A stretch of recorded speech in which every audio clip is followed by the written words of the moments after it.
Hey guys, welcome along to a brand new episode of Hellmouth Hotline. Almost got the name wrong in this episode as well. I have got so many podcasts on the go at the minute. We're getting into the Nightmare on Elm Street series again.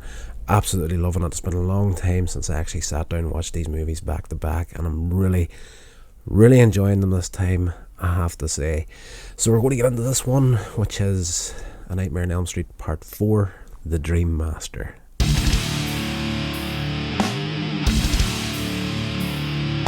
Alright, so this movie was released in 1998, and of course, obviously it's the fourth installment in the Nightmare on Elm Street franchise. It was directed by Rennie Harlan and stars Robert Englund as Freddy Krueger. Celebrity status in a big bad way by the time they got to this film. Also stars Lisa Wilcox, Danny Hassel, and following the death of Nancy Thompson, Krueger reappears in the dreams of Kristen Parker, Joey Crusoe, and Roland Kincaid, the surviving kids from A Nightmare on Elm Street Part 3, Dream Warriors. And yes, fairly quickly takes those guys out at the beginning of the movie. There's no beating about the bush in this movie.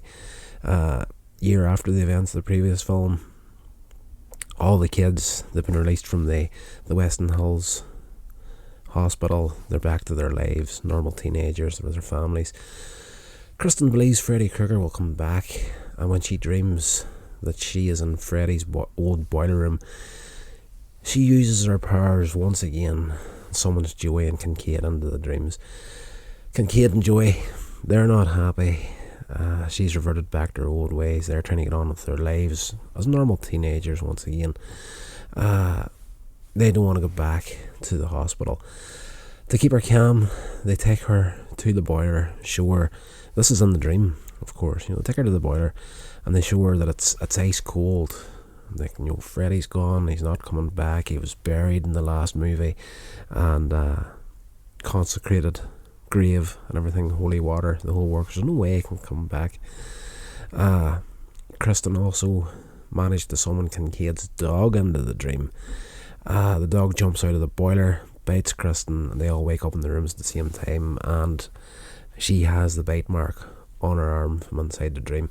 And Kincaid says, you brought my dog into the dream. He's not going to be happy about it exactly the same way I'm not happy about it. They're not believing her. They think Freddy's gone forever.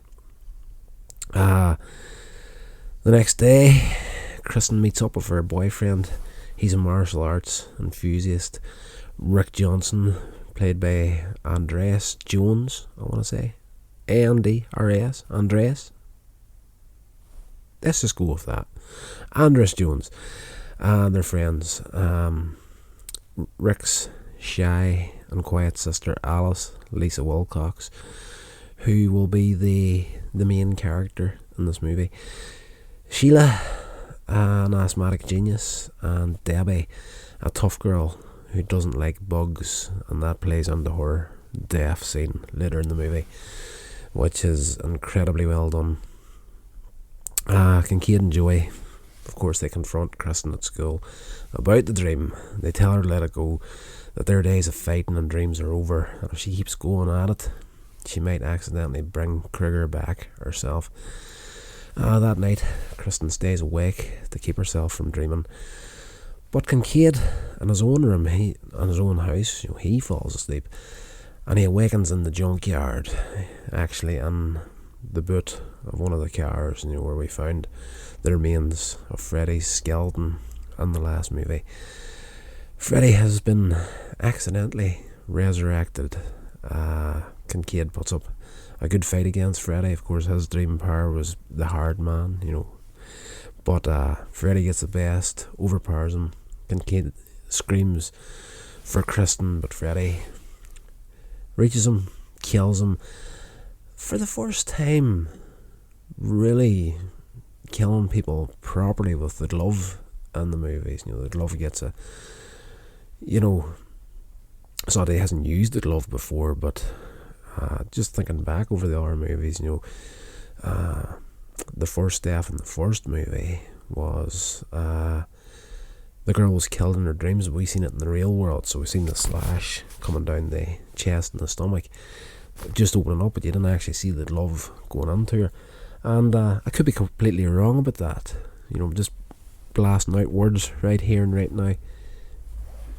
He has used the glove, I'm pretty sure, up to this point, before this point. Joey in his room, he's sitting watching MTV, listening to music in his room, and he begins to fall asleep.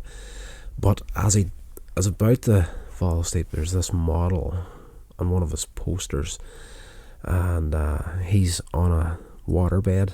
And of course, we're kind of used to the dream world blending with reality in these movies, but it's not as well hidden in these movies. It's the first couple of movies was very good at that little blend between them falling asleep and waking up, but you're kind of used to that by the time you get to this movie, so you're kind of like a step ahead whenever this starts to happen now.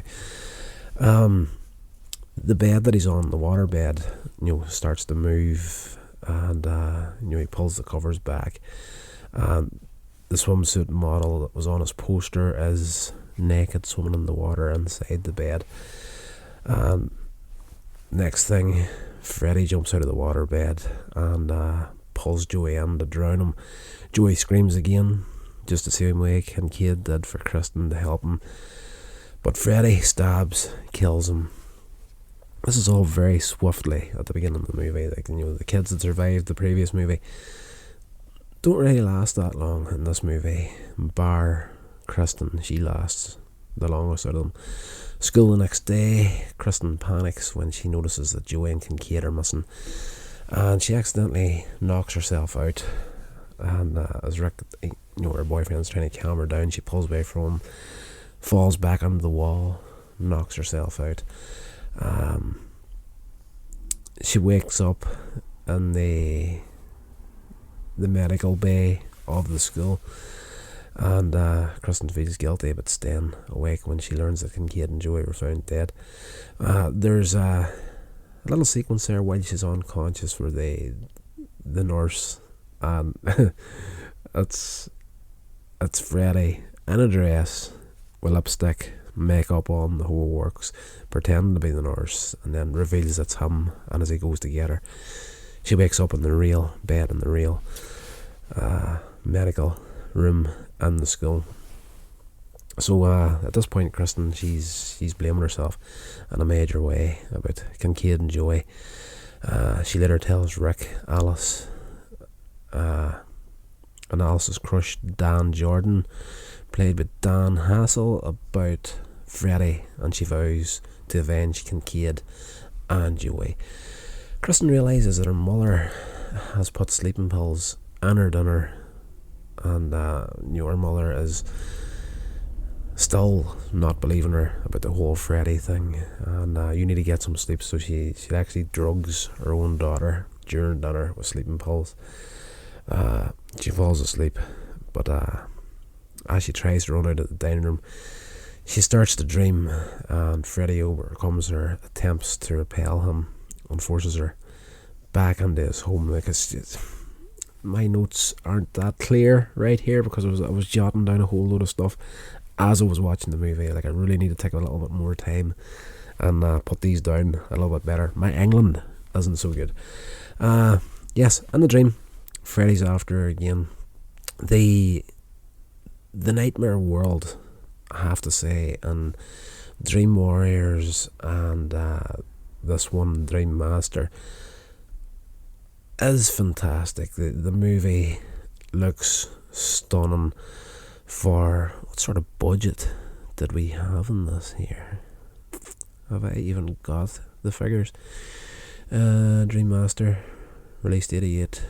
It grossed 49.4 million at the domestic box office on a budget of 6.2 million. Now, every movie that came out after Nightmare on Elm Street almost had an extra 2 million each time, and you can really see it and the effects in the last two movies, and the eventual defeat of Freddy in this movie is fairly disturbing, to say the very least. So well done. In the dream, Freddy's after, and turns out Kristen, she's the last of the Elm Street children that are still alive, the ones that were born to the people that originally killed Freddy.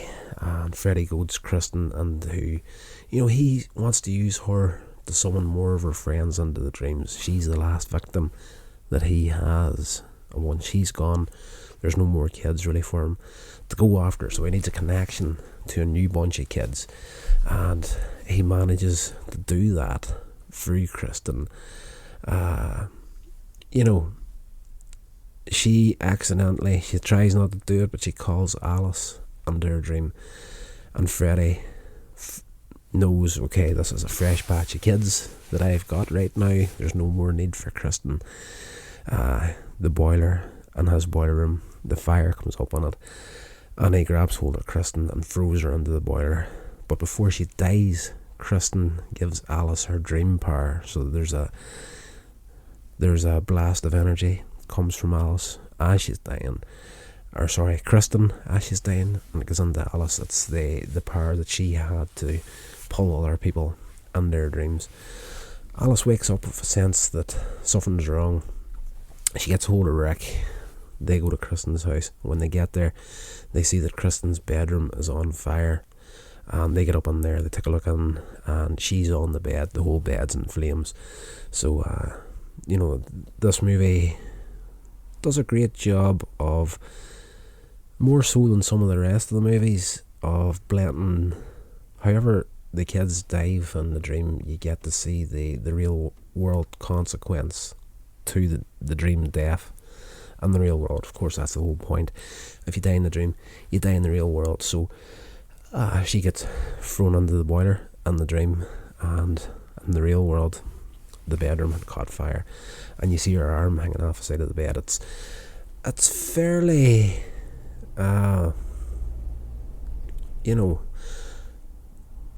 it's graphically done, but not overboard. Like, you don't see anything other than the hand. You don't see the main part of her body or her face or anything like that there. Like, it's just, back in '88, everything was, for the most part, practical.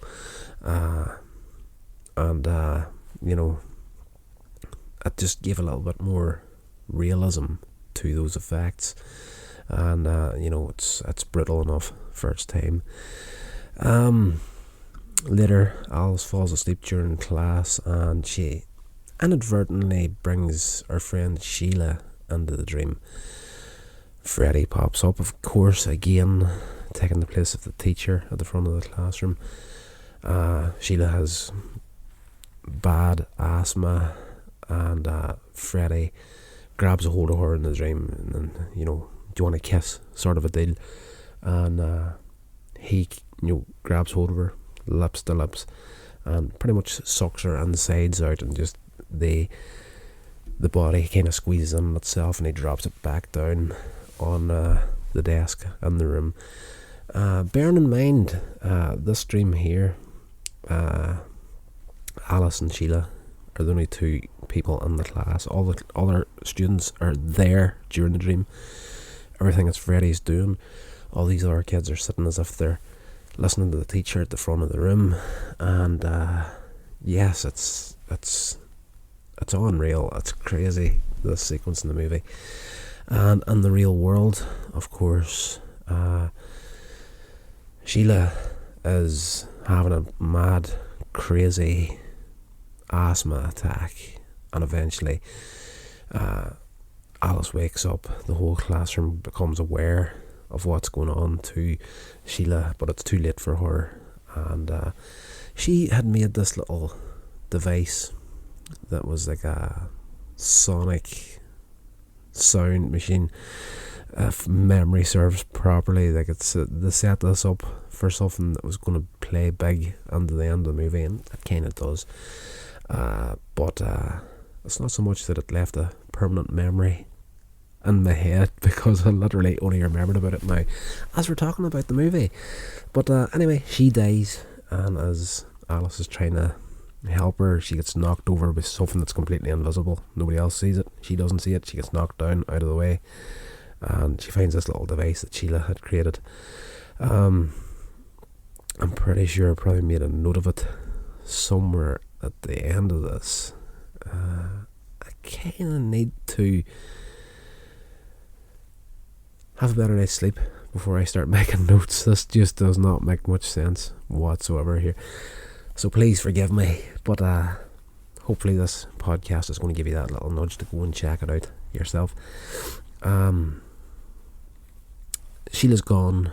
Freddy makes it look like the asthma attack. Rick starts to believe Alice, but the following day he falls asleep in the bathroom at the school where an invisible Freddy attacks him, takes him into a dream. The bathroom cubicle kind of turns into a lift, and he goes down all these different floors. He ends up in a martial arts dojo. Freddy is completely invisible. You don't see him, and they have like a karate match between themselves. And Freddy's like, "Oh, come on, what sort of martial arts person are you? Like a master shouldn't need to use his eyes." And for a moment or two, Rick gets the upper hand on Freddy, and he's punching and kicking and hitting Freddy, and he manages to knock the glove off Freddy's hand, and it appears on the floor. And he's like, "How are you gonna defeat me now without your weapon?" And the glove levitates, stabs him in the stomach, killing him. With each death, Alice starts to realise that she's changing, and she starts to gain the abilities and the personalities of her dead friends. So obviously when she got the powers from Kristen in her first dream, she took on some of her personality as well. And with every death that Freddy's getting, she is also taking on the personalities and the abilities of these people. So she's from Rick, she's going to get the ability to fight in a martial arts style.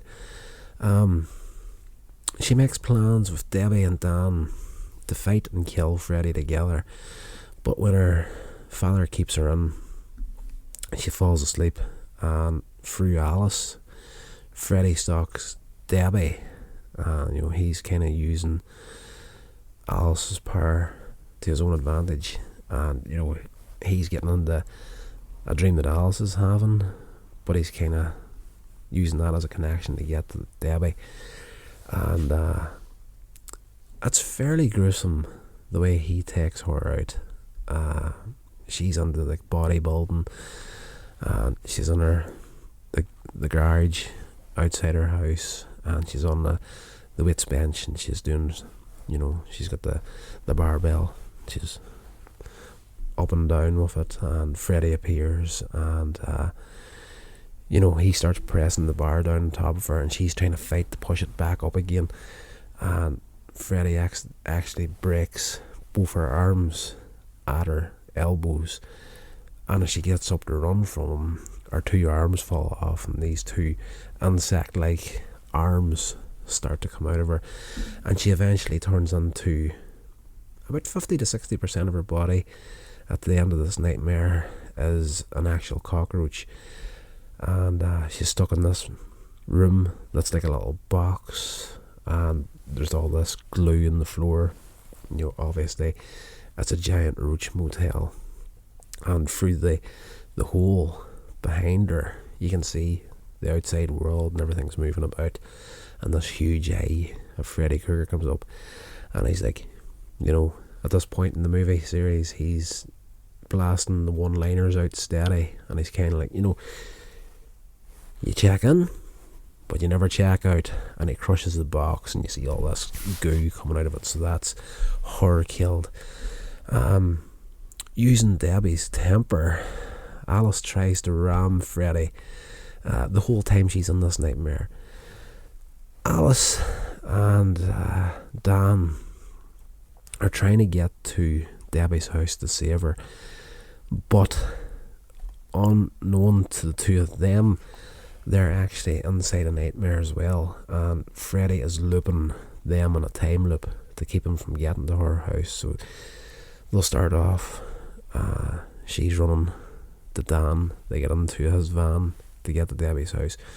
When they get there and she runs to the house and goes around the corner to go to the garage, she resets to the part where she was running across to the van to leave to go to her house. So that happens 2 or 3 times. They're stuck in this cycle, this time loop, and when they realise what's happening and it's too late, and they're driving up the road and they see Freddy standing in the middle of the street, and Debbie's dead now. Alice has her thick temper. She's angry and she's like, I'm going to drive over him, and she rams the van into him, but it's like she collides with an invisible tree, and turns out in reality it is a tree, injuring Dan. And as Dan is rushed into hospital, Alice returns home and readies herself to join him and face Freddy. In a dream, Alice rescues Dan from the operating table, and the two find themselves in an old church. In reality, Dan has been put to sleep on an operating table to get, this injury sorted out, and Dan gets injured in the dream, which prompts his surgeons to wake him up in reality. So he disappears, awakes in the real world. Alice is now left on her own to face Freddy, and Freddy has the upper hand due to his experience of everything that's happened. He's been defeated. At this point, this is the 4th film, so he's been defeated 3 times up to this point, a different way each time. So he's getting a bit more experienced on how to try to get out of things. He's got the upper hand with the experience, but she uses all the abilities that she has taken on from her friend's dream powers against him. And but of course Freddy again gets upper hand, and when he's about to win, Alice remembers the nursery rhyme called The Dream Master. That's what the title of this movie came from. There's a whole idea of this rhyme. We've got Freddy's rhyme, 1, 2, Freddy's coming for you, and there's another rhyme that if you can remember it in the dream, if you recite it, you can take control of the dream. She recites it and she forces Freddy to face his own reflection, which causes the souls within him to revolt. There's that little machine that I mentioned earlier on that Sheila had created.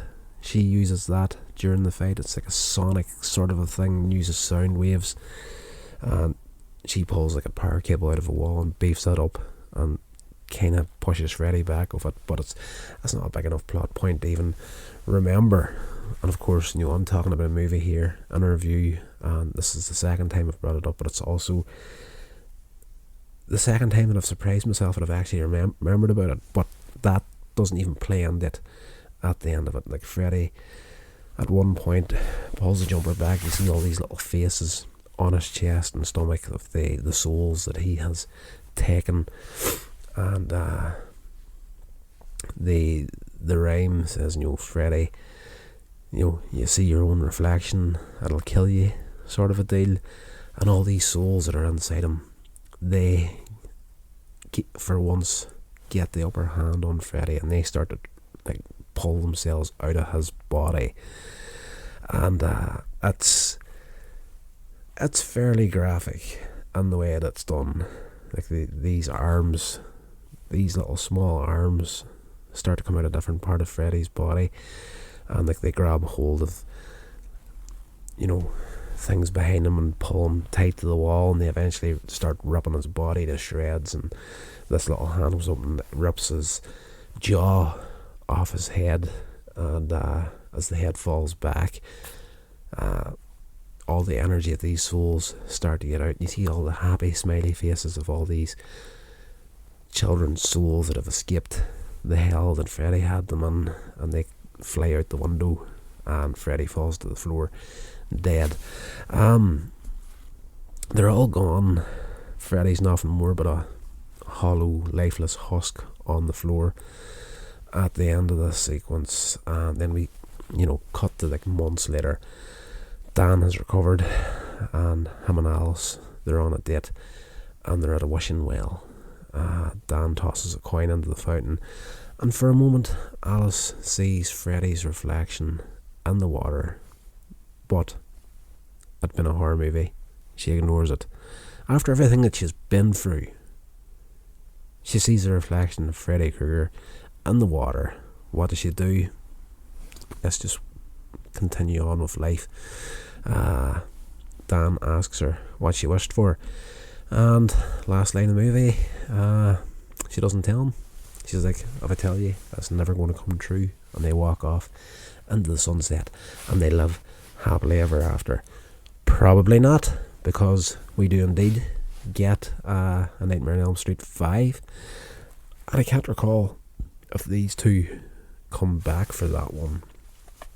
But if it's anything like a connection between Dream Warriors and Dream Master, they'll pop up at the first of the movie and get killed off because Freddy didn't get them in this one. So, great movie. The further these went on, I wouldn't say they got better. The effects got a hell of a lot better. The cheesiness started to slip in there around about Nightmare on Elm Street 3, and they started to really cash in on the celebrity status of Freddy Krueger, and by the time they got to the Dream Master, they were really pushing the humour with Freddy, like the cheesy one-liners like he was getting. Like that's what he was known for by the time he got to the end of these movies. And in all fairness, this movie, for me, I don't think it was just as good as the Dream Warriors. Like I've got a soft spot for Dream Warriors. I think that's a great movie. The Dream Master, on the other hand, the effects are a lot better. There's a lot more going on in it. There's not so much waiting about for Freddy to turn up to torment someone. Like the action is fairly steady throughout this movie, but there's just something about for me, a horror movie is almost scarier if you don't see what's happening. And, the more movies got more graphic they got, the less scary they got for me. If a horror movie built something up and took you on a path where you know exactly what's happening, but they don't actually properly show it to you. I think that's the reason why Jaws was such a scary movie, because you very rarely seen the shark. It was more the thought of what was happening or what it would look like. And the more you get to see what's happening, the less scary it is. If you let the storytelling take you to the point and let your own imagination, the imagination of the viewer, build what's happening in their own heads instead of seeing it on the screen, that to me would be a heck of a lot more scary, because what the viewer will make up in their own heads is probably a hell of a lot scarier than anything you could ever put on screen. But in saying that, these days, with effects being what they are, you can put just about anything on screen. But again, as I say, the more you see, the less scary it is. Anyway, that's going to do it for this episode. Gosh, we're going for the better part of a half hour here. I didn't think it was that, but there's a heck of a lot of stuff crammed in to this movie. And for a film it's only 93 minutes long,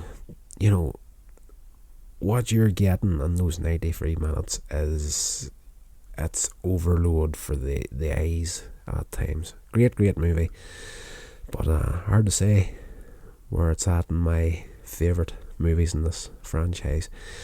We might do that once we get to the end of them. I don't know, or we'll see what happens. We're just making it up as we go. Sorry about that. I've got a blocked nose right now. We're just kind of making it up as we go, warts and all. It's what I'm best at, is just having a good time with these movies and sharing that love with you guys. So hope you enjoyed it. If you did, give me a little written review, share the podcast on, tell all your friends about this big agent in Ireland that likes pop culture. Check out the website coinsagemedia.com for everything else I'm doing. Guys, stay safe, and I'll talk to you in the next episode. This has been a production of Coins Age Media. Thank you